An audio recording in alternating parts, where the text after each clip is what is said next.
Little Hands, Big Attitude, Book 5, The Thief and the Sleeper, Chapter 7, all of this 4.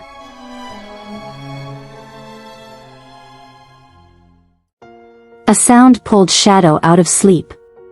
He hadn't intended on sleeping, just engaging in deep thought, but he supposed he knew better than to think that he wouldn't slump with how quiet it was down here and how tired he was. His head snapped up from where it rested on his chest, his eyes flickering about in search of what made the sound. His ears swiveled back and forth, but whatever it was, it appeared to have gone. He was still at the end of the hall, the empty, all too quiet hall that he'd told Rouge he wouldn't leave while she went and found the rest of the guild. He'd fallen asleep waiting for her, but for how long? How long had it been? His ears strained for her, trying to listen for footsteps, voices, anything. But all he heard was the irritating buzz of the fluorescent lights overhead. Rouge! He called, vetoing her previous request for him to not raise his voice. There was no answer. Shadow frowned, wondering what to do next. He'd told her he'd stay here, but what if she'd run into trouble? He waited another moment for a response, and then grunted as he pulled himself up onto his feet, leaning against his walking stick and limping down the corridor. Rouge, if you can hear me, give me a sign. Only the buzz responded, and it was getting to be both irritating and oddly familiar. More flickers of recognition, as if wandering long, bland hallways was a common occurrence for him. He looked to his right as he approached the intersection he'd seen the bat go down, and his eyes widened as he saw a hall full of broken items. Shattered picture frames, chairs with deep claw marks dug into the leather, potted plants spilled and tipped over. Something had been through here, and no doubt the sound of the destruction was what had woken him.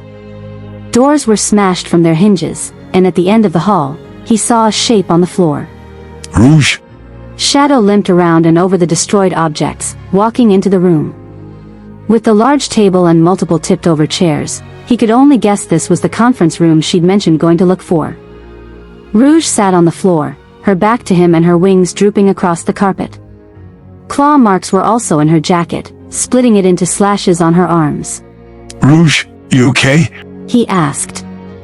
The bat didn't answer, didn't even twitch.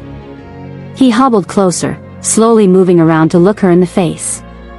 Her eyes were wide and bloodshot, staring blankly at the floor, tear streaks running down her cheeks, and her mouth was open, but she made no sound. Hey, can you hear me? Rouge blinked, but otherwise, she didn't move. It was like she was in some sort of trance, trapped in place and unaware of anything around her. Her breathing was slow, barely felt as Shadow held a hand in front of her nose, and then Shadow saw faint, green wisps flickering around her ears. She was in a state of shock. Shadow didn't know how he knew that, but he did, and he needed to find a way to snap her out of it. He had to find out what caused this. The quiet, the absence of the other members of the guild, the broken elevator. It confirmed something Shadow had already guessed, the base was abandoned, so that meant the two of them were the only ones here. Abandoned. Rouge had been abandoned. Rouge! Shadow reached down and took the bat's hands in his own, they felt so cold compared to his, and leaned closer to her.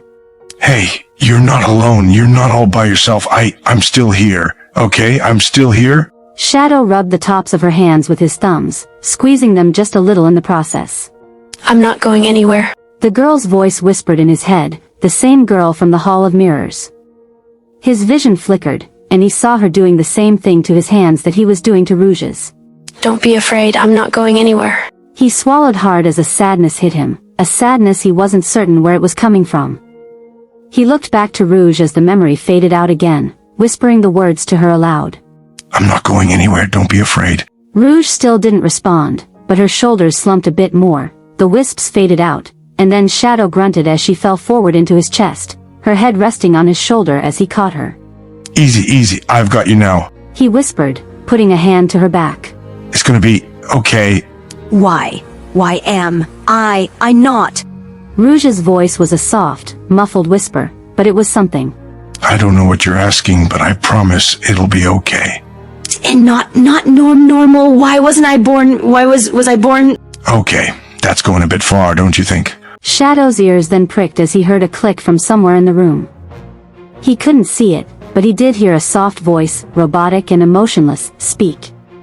15 seconds to detonation remaining. Shadow shook the bat a little, but she was still out of it.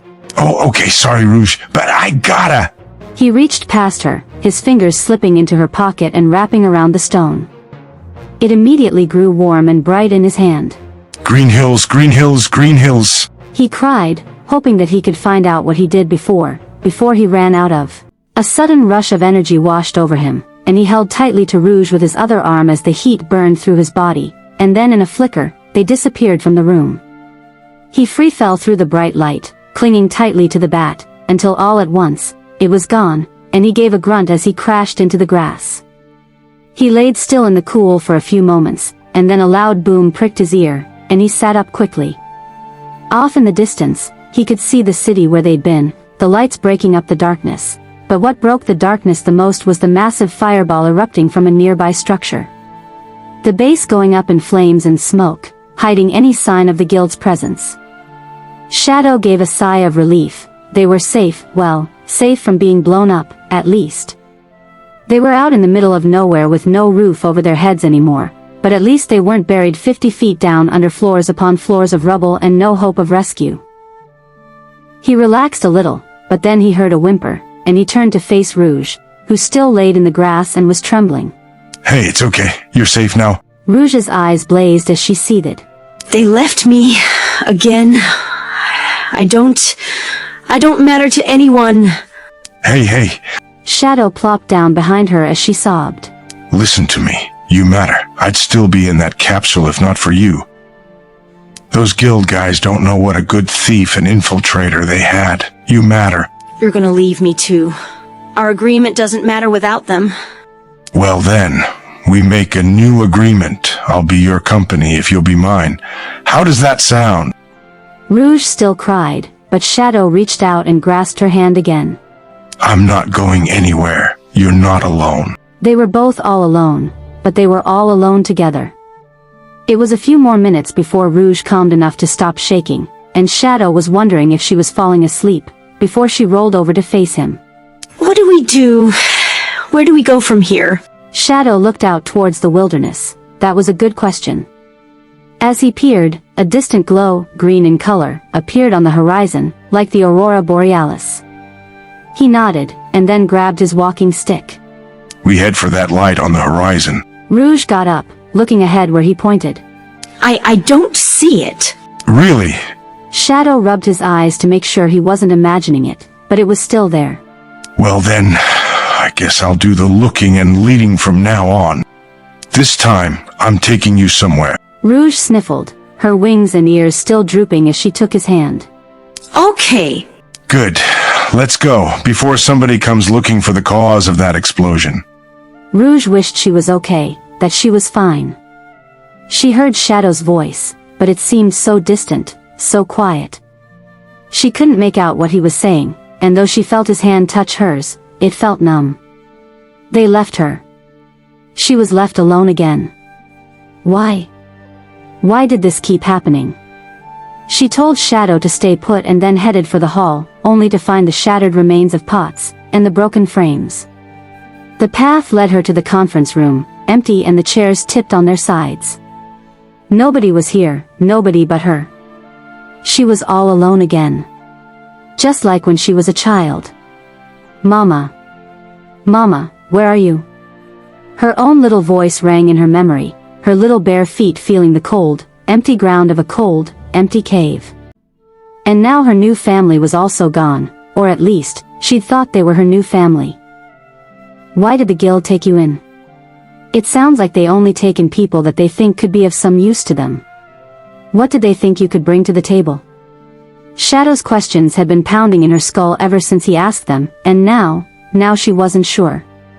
What had they really thought she could provide to them? An infiltrator? A thief? A scapegoat? The bat was trapped in her past, caught in a cell of memories and a downward spiral of thoughts that she couldn't escape, not even when she heard Shadow outside of it. Then the words began to come to her ears. What if she doesn't find anything and gets herself caught? What if she does find it and brings it here? Boss, you gotta think of something.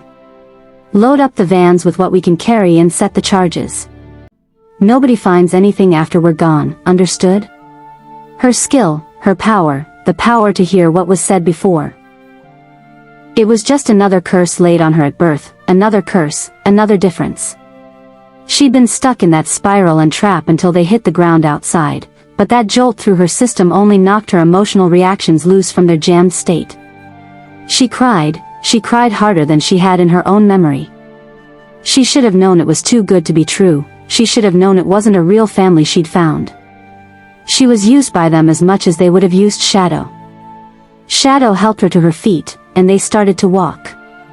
Walking forwards into the dark, towards a light only he seemed capable of seeing. He was an odd little hedgehog, but he hadn't left her yet. Why? What did he want from her? What did she have to offer him now? She guessed. She'd have to wait and see.